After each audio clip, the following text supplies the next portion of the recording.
تو یہ تھا کھانا کھانے کا سنت طریقہ۔ اور بھائی کون ہو تم لوگ، یہاں پہ کیا کر رہے ہو؟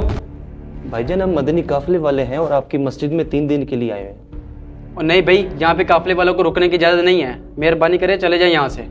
بھائی جان ہم تو سنیوں کی مسجد میں آئے ہیں، آپ کو کس بات کا اعتراض ہے؟ اور ویسے بھی بھائی جان ہم تو نیکی کی دعوت کے لیے آئے ہیں۔ اور بھائی جان اس مسجد کا آدھے سے زیادہ خرچہ میں اٹھاتا ہوں، اور جتنے دن تم لوگ ادھر رہو گے پنکھے استعمال ہوں گے، لائٹیں استعمال ہوں گی، اس کا بل کون دے گا؟ اور ویسے بھی مسجد کا اتنا چندہ اکٹھا نہیں ہوتا، اوپر سے بل اتنے زیادہ آتے ہیں۔ چلے جاؤ آپ یہاں سے۔ پیارے بھائی 3 دن کی تو بات ہے، ہمارے ساتھ تعاون فرمائیں، ہم تو آپ کے علاقے میں نیکی کی دعوت کو عام کرنے کے لیے آئے ہیں، خدا را ہمارا ساتھ دیجیے۔ لگتا ہے ایسے نہیں مانو گے تم لوگ، چلو نکلو یہاں سے۔ پیارے بھائی بات تو سنیں پیارے بھائی۔ ہاں بولو۔ آپ تو ناراض ہی ہو گئے بھائی جان، بل کا مسئلہ ہے نا، تو جتنے دن بھی ہم رہیں گے ہم آپ کو بل دے کر جائیں گے، بلکہ کچھ ایکسٹرا دے کر جائیں گے۔ پکی بات ہے نا؟ اچھا چلو پھر رہ لو، لیکن مجھے ایک بات تو بتاؤ، یہ مسلمانوں کے محلے میں تم لوگ کون سی اسلام کی تبلیغ کرنے آ گئے ہو؟ یہاں تو سارے مسلمان ہیں۔ بھائی جان مسلمان بڑے بے عمل ہو چکے ہیں، نمازوں سے دور ہیں، سنتوں سے دور ہیں، بس اسی درد کو لے کر۔ اچھا ٹھیک ہے، رہ لو ادھر تم لوگ، لیکن 3 دن سے زیادہ نہ رہنا۔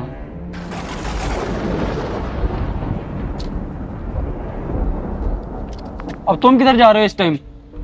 ابو جی دوستوں کے ساتھ کلب میں جا رہا ہوں۔ یار عمر تمہیں خدا کا واسطہ ہے، تم میری عزت مٹی میں ملانے پہ تلے ہوئے، اب تم کلبوں میں بھی جانا شروع ہو گئے ہو؟ نہ تم نے کبھی نماز پڑھی ہے، نہ تم نے میری کبھی کوئی بات مانی ہے۔ میں سب کو نمازوں کا کہتا رہتا ہوں، اور میرا بیٹا دیکھو جی کبھی کسی نے مسجد میں قدم نہیں رکھا۔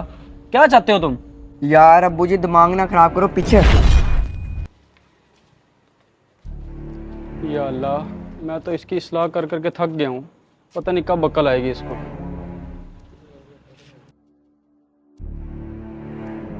عمر بات سنو، عمر نماز پڑھ رہے؟ یہ کیسے ہو گیا آج؟ یا اللہ پاک تیرا لاکھ لاکھ شکر ہے۔ یا اللہ پاک میں تجھ سے سچی توبہ کرتا ہوں، یا اللہ پاک میرے سارے گناہ معاف کر دے۔ یا اللہ پاک میں والدین کی خدمت بھی کرا کروں گا، یا اللہ پاک میں سچی توبہ کرتا ہوں۔ یہ اچانک عمر کو کیا ہو گیا ہے؟ اتنی تبدیلی اس میں کہاں سے آ گئی؟ کہیں میں خواب تو نہیں دیکھ رہا؟ عمر بیٹا کیا ہوا؟ اب مجھے میں معاف کرتا ہوں، میں نے آپ کی بہت دل آزاری کی۔ عمر بیٹا کیا ہو گیا تمہیں؟ عمر میں تو تمہیں سمجھا کے تھک گیا تھا، تم نے تو میری کبھی ایک بات نہیں مانی، اچانک تمہارے اندر اتنی تبدیلی کہاں سے آ گئی؟ ابو جی جو ہماری مسجد میں قافلے والے نہیں آئے تھے ان سے میری ملاقات ہوئی ہے۔ السلام علیکم ورحمۃ اللہ وبرکاتہ۔ پیارے بھائی آپ کی صرف 2 منٹ چاہیے تھے۔ جی بولیے۔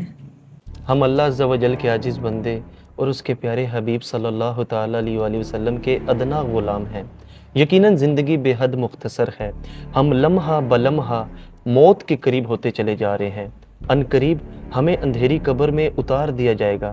نجات تمام جہانوں کے پالنے والے اللہ رب العالمین عز و جل کی اطاعت اور مومنین پر رحم و کرم فرمانے والے رسول کریم رؤوف و رحیم صلی اللہ تعالیٰ علیہ وآلہ وسلم کی سنتوں کی اتباع میں ہے۔ پیارے بھی نماز کی پابندی کیا کریں۔ آپ کے علاقے کی مسجد میں ہمارا مدنی قافلہ آیا ہوا ہے، آپ سے عرض ہے کہ آپ کے پاس جتنا بھی ٹائم ہو ہمیں وہاں پر ضرور وقت دیا کریں، اللہ آپ سے راضی ہے۔ بھائی جان آپ کی باتیں میرے دل پر اثر کر گئی ہیں، لیکن میں سے گناہ نہیں چھوڑتے۔ اگر آپ کو آج ہی موت آ گئی تو آپ اللہ کو کیا منہ دکھاؤ گے؟ آپ کو توبہ کا موقع بھی نہیں ملے گا۔ بھائی جان میں آپ سے وعدہ کرتا ہوں کہ آج سے میں 5 وقت کی نماز بھی پڑھوں گا اور والدین کی خدمت بھی کروں گا۔ یار میں نے تو ان کے ساتھ بہت بدتمیزی کی تھی، مجھے کیا پتا تھا وہ میرے بچے کی اصلاح کر دیں گے، جو کہ میں ساری زندگی نہیں کر سکا۔ مجھے ان سے معافی مانگنی چاہیے۔ چلو آؤ عمر۔ بس اسلام میں یہ مصیبتیں پریشانیاں آتی رہتی ہیں۔ امیر صاحب میں آپ سے بہت معافی چاہتا ہوں، میں نے آپ کی بہت دل آزاری کی ہے۔ یہ میرا بیٹا جو اتنا نافرمان تھا، میرے ساتھ بھی بہت بدتمیزی کرتا تھا، بری صحبت میں رہتا تھا، لیکن آپ کے میٹھے بولیں اس کی اصلاح کر دی ہے۔ میں اسے ساری زندگی سمجھاتا رہا ہوں لیکن میری اس نے بات نہیں مانی۔ میں آپ کا بہت شکر گزار ہوں امیر صاحب، مجھے معاف فرما دیجیے۔ پیارے بھائی اللہ تعالیٰ آپ کو مدینہ دکھائے، اللہ تعالیٰ آپ کو سلامت رکھے، اللہ تعالیٰ اس بچے کو بھی نیک بنائے۔ چلے کوئی بات نہیں، صبح کا بھولا ہوا اگر شام کو گھر واپس آ جائے تو اسے بھولا ہوا نہیں کہتے۔ ایک شرط پہ معاف کروں گا میں آپ کو۔ جی امیر صاحب آپ حکم کریں، میری جان بھی حاضر ہے آپ کے لیے۔ آپ کو ہمارے ساتھ 12 دن کے مدنی قافلے میں آگے سفر کرنا پڑے گا۔